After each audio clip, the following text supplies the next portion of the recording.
Hi everyone, welcome back to the channel.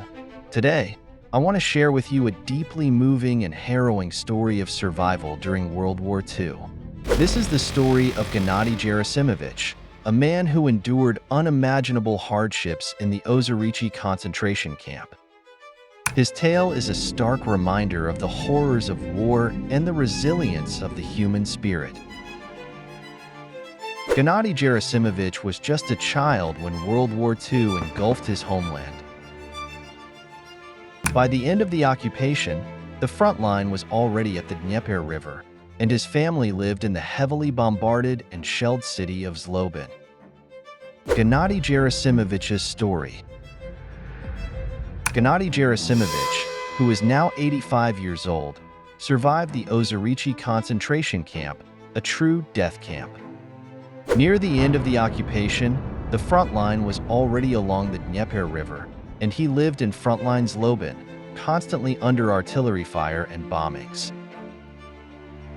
There was a hospital where the Germans would take blood from children for their wounded soldiers. They would snatch children right off the streets, drain their blood, and send them back. They only took children aged 10 and older. If younger children were taken, they didn't survive.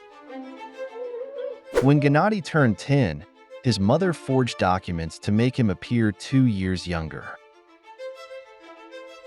One day in early March 1944, Gennady and his family were rudely awakened by German soldiers. They were forced into the cold, snowy streets, gathered, and marched to a schoolyard, where they were loaded into train cars under the pretense of being taken to Germany for work and education. The weather was like it is now, with snow up to their knees. They gathered everyone from the entire street, and under guard, they were taken to the schoolyard. There, they separated the younger ones for work and loaded the rest into train cars. The loudspeaker announced they were being taken to Germany, where adults would work and children would go to school. When the iron doors of the wagon slammed shut, the train stopped on a high embankment. Everyone thought they were going to be shot. The whole train car was surrounded by SS soldiers with machine guns pointed at them. There were suitcases and bags scattered below the embankment, indicating that they weren't the first ones there. The prisoners were then marched through the forest to the concentration camp. The road was muddy, showing the footprints of thousands who had passed before. On the sides of the road lay bodies. Gennady remembered seeing a mother carrying her child. When she could no longer go on, she laid the child under a pine tree, and a guard immediately shot them. By the time they reached the camp, Gennady was so exhausted he begged his mother to ask the German to shoot him. The camp was a vast, swampy forest area, surrounded by barbed wire and guard towers. There were no buildings, just the open sky. They made makeshift shelters with branches. At night, they were buried in snow, and in the morning, many of them were dead. The conditions in the camp were brutal. The prisoners faced starvation, extreme cold, and rampant disease.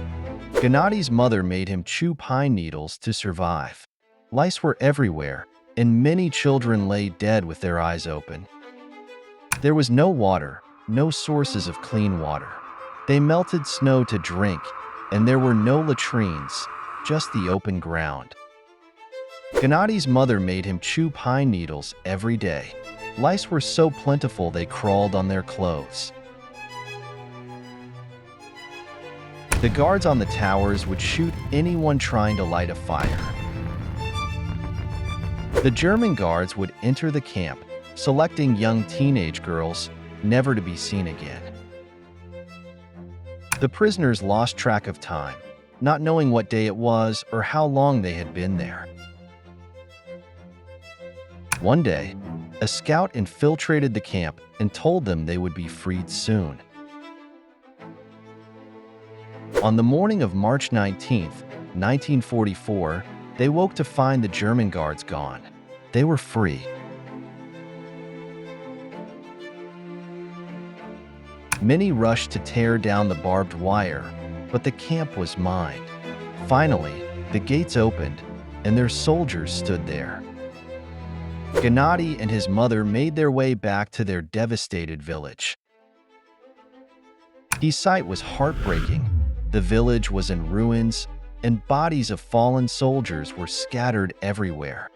Gennady had contracted typhus due to the Germans using it as a biological weapon in the camp and was taken to a hospital, where he began his slow recovery.